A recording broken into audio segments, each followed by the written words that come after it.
Yr wyt ti yn trigo mewn goleuni, y tu hwnt i'n deall ni. Eto rwyt wedi peri lewyrch dy sancteiddrwydd, dywynu arno ni yn dy fab Iesu. Yn ei oleuni ef yr ydym yn dy weld a thadnabod. Agorwn ein heneidiau y bore hwn i belydrau dy gariad. Diffrown ein calonnau i wawr dy bresenoldeb, a dyrchafwn ein lleisiau i ganu dy glod.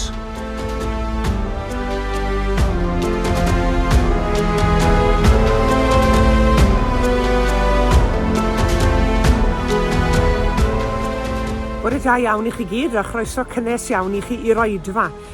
Fi yma yng Nghernyw. Fi wedi bod ar wyliau bach ac wedi mwynhau yn yr haul, ond wi ar y ffordd adre heddi, ac felly welai chi nôl yng Nghyfyrddin chydig bach nes mlaen yn yr oedfa. Croeso cynnes i chi gyd.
Dau ddarlleniad byr o'r Testament Newydd, y cyntaf o'r 5 bennod o Efengyl Matthew, ac yna'n ail o bennod gyntaf Efengyl Ioan. Chwi yw halen y ddaear, ond os cyll yr halen ei flas, a pha beth yr helltir ef. Nid yw'n ddau ddim bellach, ond yw lichio allan a'i sathru dan drad. Chwi yw goleini'r byd. Ni ellir cuddio dinas o sodir ar fryn, ac nid oes neb yn goleuo canwyll ac yn ei roi dan lestr, ond yn hytrach ar gan hwyllbren, a bydd yn rhoi golau i bawb sydd yn y tŷ. Felly, boed i'ch goleini chwythel lywyrchu ger bron eraill, mwyn iddynt weld eich gweithredoedd da chwi, a gogoneddu eich tad, yr hwn sydd yn y nefoedd. Yn y dechreuad yr oedd y gair gyda Duw, a Duw oedd y gair. Yr oedd ef yn y dechreuad gyda Duw. Daeth pob peth i fod trwyddo ef. Hebddo ef, ni ddaeth un dim sydd mewn bod. Ynddo ef yr oedd bywyd, a'r bywyd goleini dynion ydoedd.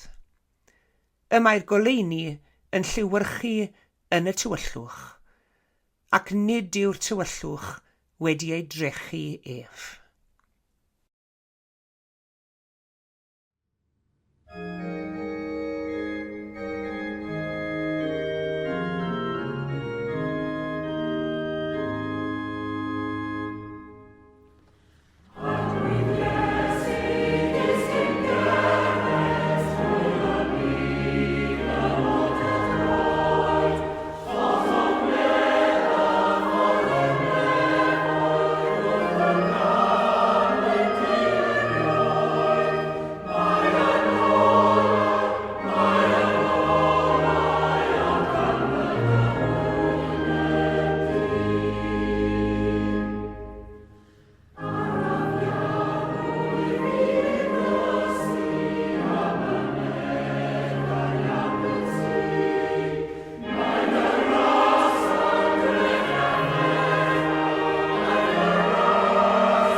A dyma ni wedi landio nôl yng Nghaerfyrddin ar ôl ychydig wythnosau o grwydro dros mis Awst.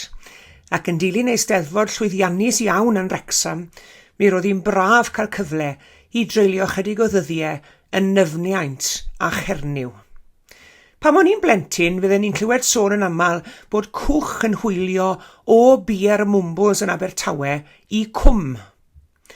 Nawr, gan fy mod i'n byw yng Nghwm Tawe, oedd e'n ddryswch i fi pam yn y byd oedd eisiau cwch i fynd o'r mwmbwls i fyny'r Cwm.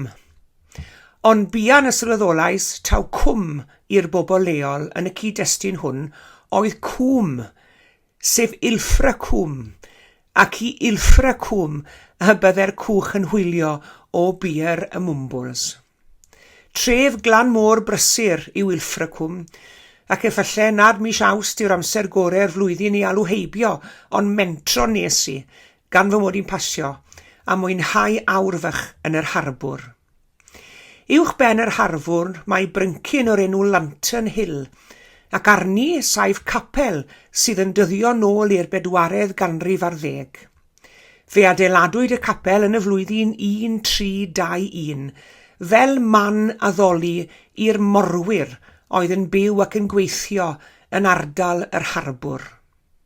Fe gafodd y capel ei ddefnyddio hefyd fel goleidi nôl yn yddi Harri'r 8fed, ac yna ychwanegwyd tŵr yn cynnwys lamp ynddo yn y flwyddyn 1800.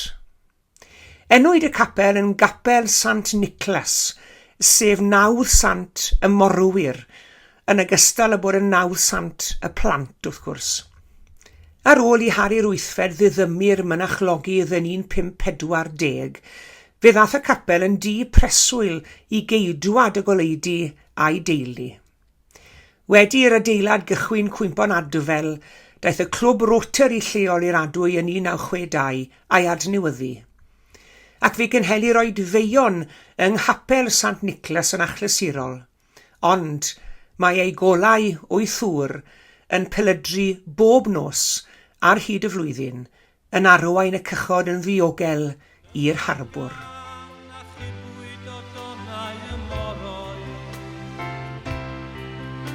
Fe gwelwyd yn o'n boddi gan geidwad y goleidi, fe clywodd yn gweiddi a wneud i bachu bu,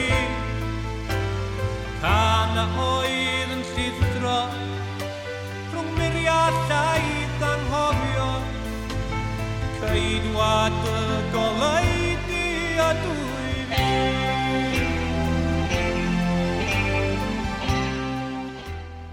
Ac onid oes rhywbeth hyfryd yn y syniad bod goleuni lle o addoliad yn arwain eraill yn ddiogel ar ei taith. Mae Iesu'n pwysleisio natur achubol y goleuni wrth iddo anerch ei ddisgyblion, gan ei dysgu nhw am yr hyn y mae'n ei olygu i fod yn oleuni i'r byd. Mae Iesu'n defnyddio sawl trosiad i ddisgrifio'r hyn mae fe'n ei olygu i fod yn ganlynwr iddo fe, ac yn aelod o deyrnas weithredol Duw yn y byd heddi. Ac un o'r rheini yw bod fel golau llachar yn y byd. Ni ellir cuddio dinas a sodir ar fryn, medde fe. Felly boed i'ch goleuni chwythel lywyrchu ger bron eraill, mwyn iddi dweld eich gweithredoedd da chi, a gogoneddu eich tad, hwn sydd yn y nefoedd. Ond nid ohono ni'n hunain, nac unrhyw ffynhonnell allanol neu gorfforol y daw'r goleuni hwn, ond o lewyrch Duw yn goleio'r ysbryd y tu mewn i ni. Pan bo Iesu'n byw yno ni, mae'n hwyneb ni'n disgleirio. Mae popeth o ddywedwn ni ac am nawn ni'n teimlo'n gynnes ac yn groesawgar. Yn union fel y disgleiriodd wyneb Moses pan ddath i lawr o'r mynydd ar ôl cymuno â Duw. Felly hefyd, mae'n hwynebau ni'n disgleirio pan fyddwn ni'n caniatáu Dduw o leion heneidiau ni. Mae presenoldeb Iesu yn ein bywydau ni yn calonnau ni yn debyg i osod lens pwerus yng ngynhawd ein calonnau. Nid yn unig mae'r lens honno'n cynhesu'n calonnau a meddalu'n hysbryd, ond mae'n ein trwytho ni a chariad a gofal am eraill, fel na allwn ni help ond i ddangos ymhopeth a ddywedwn ac ymhopeth a wnawn. Ac oherwydd bod y goleuni'n byw yno ni, i ni'n dod yn gerbyd i gario'r goleuni, sy'n disgleirio i'r byd gyda grym pwerus, gan adael i eraill wybod am bresenoldeb achubol a gras Iesu y Meseia a mab Duw. Nid goleuni sy'n goleio yn unig yw goleuni Duw. Mae e'n oleuni sydd yn achub. Ei fwriad yw achub eraill rhag y tywyllwch maen nhw'n trigo ynddo. Rhoi gobaith i rhoi coll a goleuedigaeth i rhoi dryslyd. Yn union fel goleidi Sant Nicholas, i bwrpas yw achub bobl o'r tywyllwch. o berson y daw'r goleuni hwn. Ac fe gafodd y disgyblion bach o drafferth i ddeall hynny'n iawn, cofiwch, a falle bod hyn yn wir am nifer heddi hefyd. Mae yna duedd yno ni gyd i gymryd geiriau Iesu a ceisio efelychu neges mewn modd ffisegol neu wleidyddol neu economaidd. Ac yn aml fe nath y disgyblion yn gwmws yr un peth. Iddyn nhw, y deml yn Jerusalem oedd y symbol o olau. Hwnnw bydden nhw'n edrych arno fel symbol o olau ac o obaith, ac fe fydde hynny, fe fydde'r feddylfryd honno yn ei gwirio nhw ac yn ei tynnu nhw oddi wrth y gwir oleuni. Nid dyna'r goleuni oedd Iesu'n sôn amdano, ond goleuni o Dduw mewn person ac mewn pobl yn cael ei adlewyrchu yng nghalonau'r dilynwyr. Oedd y geml yn Jerusalem bob amser wedi bod yn symbol o oleuni ac yn symbol o hunaniaeth hefyd. Dinistriwyd y deml ac fe'i hadferwyd, ac yn rhan o'r adfer yr oedd ail o leo'r lampau olew yn y deml ar ôl gwrthryfel y Maccabeed. A dyna pam oedd y deml bob amser wedi bod yn symbol o oleuni ac o hunaniaeth. Ond roedd Iesu yn golygu cymaint mwy na hynny. Iesu yw'r golau, nid rhywbeth ffisegol yw ei demlau, ond rhywbeth ysbrydol yw e. Ni yw ei deml, ni yw'r meini byw yn ei deml, ef yw'r gonglfaen, a Iesu sy'n rhoi'r golau i oleo'r deml ysbrydol yr ydy ni'n rhan ohoni. Mewn un ystyr, i ni gyd yn ffito gyda'n gilydd fel jigsaw, mewn cymuned ysbrydol, yr ydyn ni'n ei hadeiladu ar sylfaen bywyd ac ar aberth ac ar berson ac ar athrawiaeth a disgeidiaeth yr arglwydd Iesu Grist. Ond yn union fel yn y metafor o leidi capel Sant Nicholas yn Ilfracwm, nid yn yr adeilad ei hun yma'r gwir werth, ond yn y goleuni. Y golau sy'n bwysig, nid yr adeilad. Yn llyfr datguddiad, mae'r angel yn cyflwyno gweledigaeth o ddinas Duw, yn disgyn o'r nef ar fynydd uchel tebyg i glogwyn, wedi oleuon gyfan gwbl, nid ar ei ben ei hun, ond gan olau Duw. Mae'r tirwedd cyfan, y ddinas, a'r rhai ynddi wedi goleuo gan olau sanctaidd egniol, iachusol ac achubol Duw. A dyma'r fath o leini mae Iesu eisiau ni i ddeall heddi. Nid dim ond ein bod ni'n mynd o gwmpas yn gwneud pethau da, bod pethau da bob amser yn dda wrth gwrs. Nid dim ond ein bod ni'n addoli Iesu ac yn cyhoeddi o leini eraill trwy ein geiriau'n pregethu. I ni wedi cael ein galw i ganiatáu Iesu gael mynediad i'n calonau ni.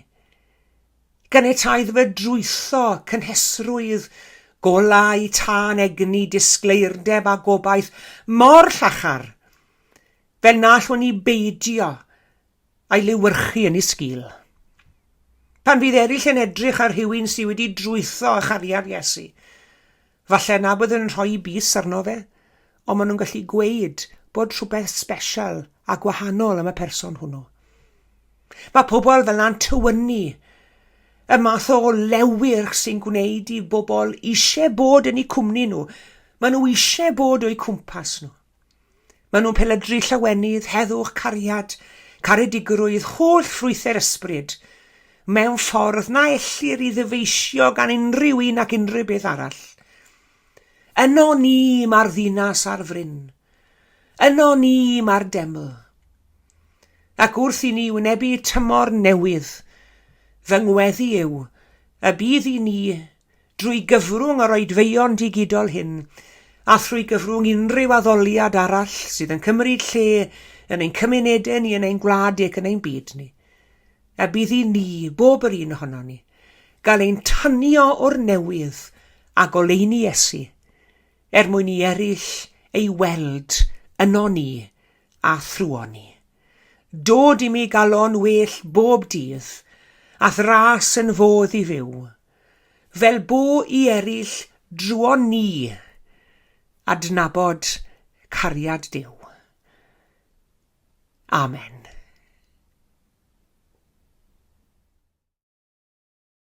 Tir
Gweddiwn.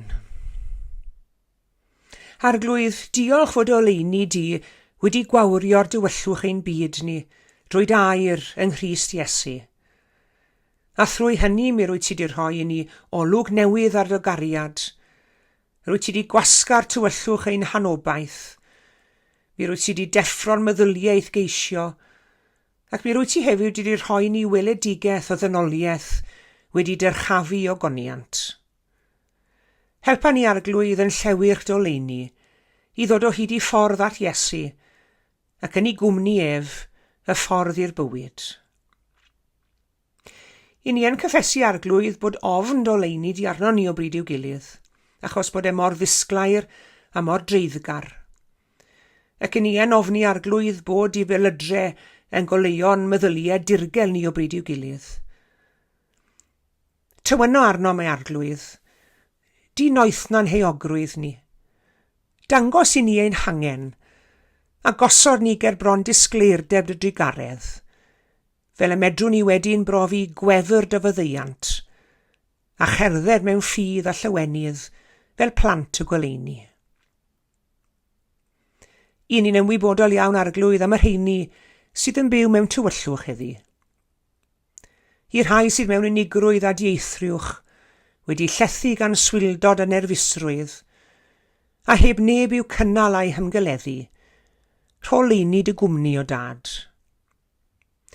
I'r rheini sy'n mewn afiechyd a gwendid, sy'n anobeithio yn wellhad, ac yng ngafael nos dywyll i pryderon, rholeuni dy ddiddanwch iddynt arglwydd.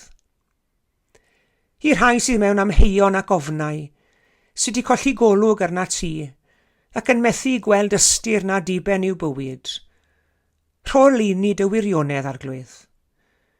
I'r rhai sydd mewn newyn a thlodi, sydd wedi llorio gan eu hamgylchiadau, ac yn dioddef oherwydd trachwant eraill, rhoeddynt oleuni dy gyfiawnder.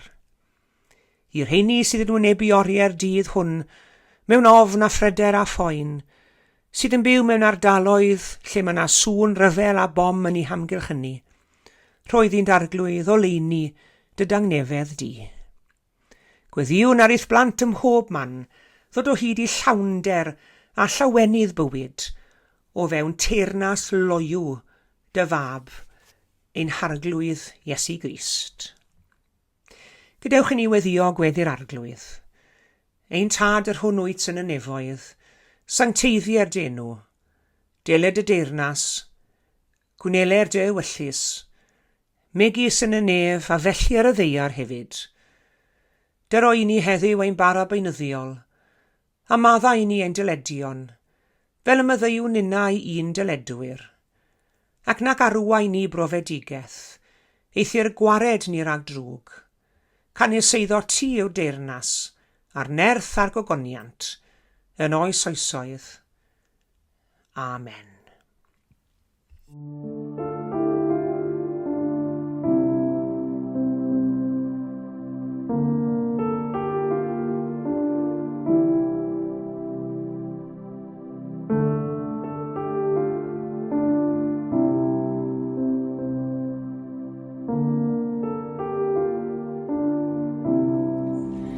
Diolch yn fawr iawn i chi gyd am eich cwmni yn yr oedfa heddi. Tan y Sul nesaf, cadwch yn ddiogel ac yn iach. A gras ein harglwydd Iesu Grist a chariad Duw a chymdeithas yr ysbryd glân, a fyddo gyda ni oll. Amen.